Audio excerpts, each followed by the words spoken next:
Welcome to Young Skins podcast. This is a podcast that looks at pertinent issues within society, issues that affect our young kings and the wider community. And we're looking at the racist comments made by Frank Hester in regards to Diane Abbott. This is part 2 of that because I did a podcast previously on that, but I left out a very pertinent, salient issue with regards to that and didn't explore it properly. And that was namely the fact that Rishi Sunak, in excusing Frank Hester, excusing the fact that he's accepted the £10 million donation by Frank Hester, his argument was that Frank Hester is not racist or should be forgiven because he's investing in a multiracial party. The fact that the Conservative government is headed by Rishi Sunak, who is of Indian origin, background, and that it is a fairly diverse. There are other, black members, Asian members within the Conservative Party, namely Suella Braverman and people like MPs like Kemi Badenoch, who are part of that party, as well as other MPs. And so what we want to do is to highlight the error and highlight what Rishi Sunak has done there. What he's done, it plays into the classic playbook of neoliberalism. We are currently still, I would say, in the golden age of neoliberal thinking in the UK. And that neoliberal thought is one that includes the multiracial body but excludes multiracial thought or multiracial ideologies or multicultural ideologies that divert away from the ideology that supports a white supremacist agenda. Anything that diverts away from a white supremacist agenda. And so Frank Hester, although he is investing in multiracial bodies, in a multiracially diverse Conservative Party, he's still investing in a far-right leaning ideological party that is going to make excuses for far-right extremism.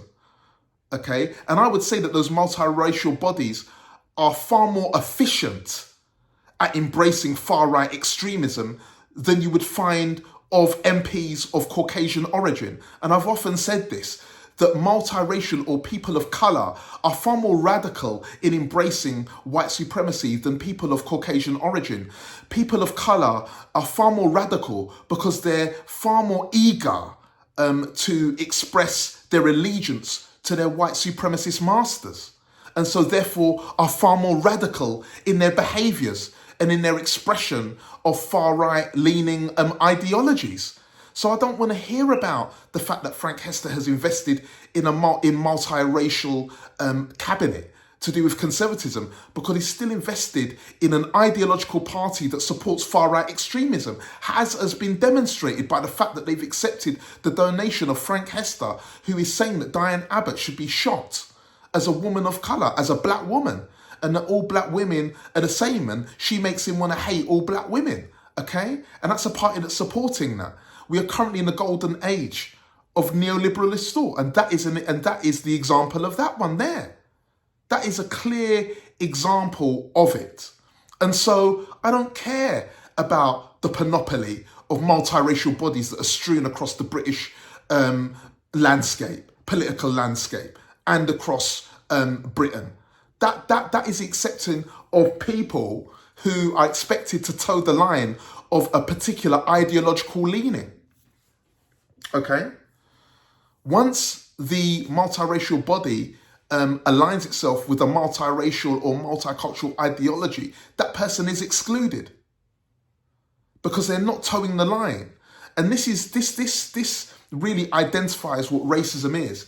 And I think a lot of people have got what racism is confused. A lot of people are conflating, identifying racism and conflating the fact of multiracial bodies being excluded with ideology. And at the heart of racism is a power struggle. Okay? Racism exists in order to keep power amongst the elite, of which the majority are white. And therefore, in terms of elitism, an ideology has been created to allow the majority, the white dominant majority, to maintain power and to remain as gatekeepers. Okay, people of colour can become gatekeepers, but they need to toe the line in terms of their ideology that supports the dominant white majority being gatekeepers. That's what's going on. That's what's going on. And that's at the centre of racism. To leave out the economic component of racism is to not understand racism at all. At the heart of racism is an economic power play. It exists in order to keep power amongst the dominant white majority, who are the gatekeepers of planet Earth, who have the ownership and the keys to planet Earth. And it is to keep them there and to point their finger at the monster that's been created, at the bad guy that's been created, whose behaviours are identified as negative because they exist at the bottom of a socio-economic order that has been created to keep a certain elite at the top and to keep a certain type of person at the bottom. Okay? And that monster is there in order to be exploited, to support the position of the elite being at the top. And that's what racism exists to do. Fundamentally, it is an economic situation of power.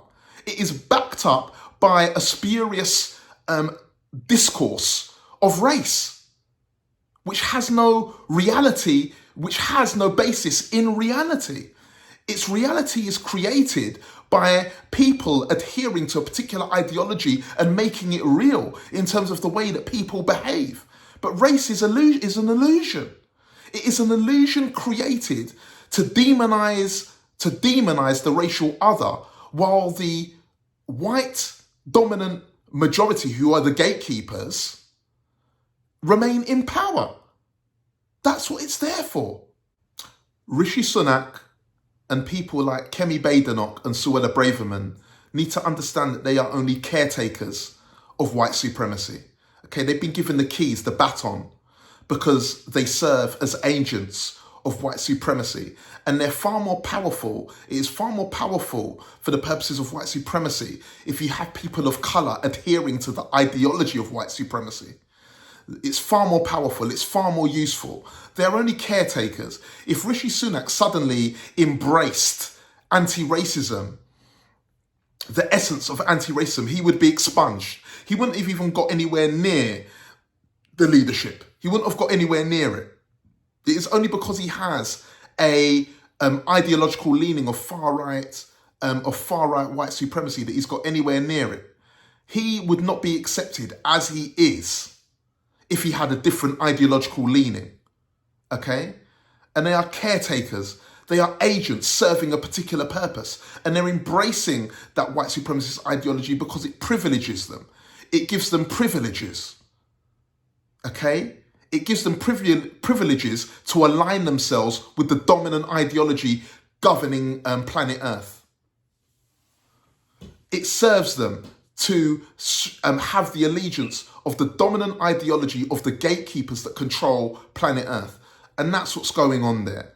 That's what's going on in its essence. So racism, my young kings and others within the community, multiracial community, you need to understand what racism is. And racism exists as a form of power, to keep power in the hands of the white majority that control planet Earth's resources. Okay? And they employ people of colour as agents to convince others to adhere to that ideology so that their position will always be safe, so that no one will rise up to challenge their supremacy at the top of that idea. And what comes with having that ideology is acceptance, is privileges, material privileges. And the material privileges that are given are the keys to number 10. That's what Rishi Sunak's done. He's been given the keys to number 10 as a caretaker of white supremacist ideologies. And that's what's going on there. Okay, so I don't care about the panoply of multiracial bodies that are there as a spectacular parade to convince me that there's somehow equality, that racism is dead within the UK through this neoliberal golden age. Okay, and nor should it anybody with any form of intelligence who cares to read and understand the core of what racism exists and its origins and what it's there for in terms of the global capitalist regime that currently governs planet Earth. So we need to understand that. And I'll leave it there really, because that's the essence of what I really wanted to say. But I didn't want to allow me not to come and cover this very important issue, that race is no guarantee of ideology. And the fact that Rishi is trying to conflate ideology with the race, with the multiracial bodies, is a trick that he's trying to play on the ignorant. Okay, it's a trick that he's trying to play on ignorant people who don't fully understand racism and who accept and absorb whatever's spoon-fed to them by the government and by the media, and who don't critically analyse things and look at things critically through a critical lens, who are not educated to that level. So it's my job here to highlight that, and I didn't want to let him get away with that with Frank Hester, trying to say that Frank Hester is not racist because he's invested in a multiracial conservative party that are that are apologists for far-right extremism and talking about the Christian spirit of forgiveness, of far-right extremism, when he's saying that people are shot and he's stoking up racial division and extremism, okay, that the Conservatives have spoken out about, but they're trying to say that he should be forgiven and that he's not really racist because he's invested in a multiracial party. Absolute nonsense. And Rishi Sunak should be embarrassed. Okay, he should be ashamed of himself for trying to trick people into accepting the nonsense that he's done there, the blatant racism, far extremism. I'll leave it there, but we really do need to understand racism in its true essence and what it is. Okay, you have racist people that will accept and have black friends, that will have, that might even marry a black person and have mixed race children, people that will do that. But those black people will have to have a particular ideological leaning in order to be attractive to those people, okay? You can have people that accept the multiracial body, but do not accept multicultural ideological leanings or a multicultural worldview. The two things are quite distinct, okay? And usually when you see these people, these racists with black partners or with black friends, those black friends usually toe the line of white supremacist ideologies and adhere to that.